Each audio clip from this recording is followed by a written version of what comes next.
मलाई के भएको तिमीलाई देखेर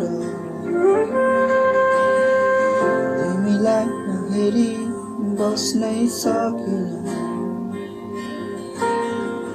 हेर्छु म तिमीलाई तिमीले नहेर्ने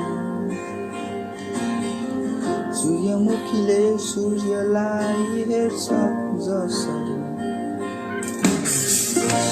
मागिरा छु थोरै माया पाए हुन्थ्यो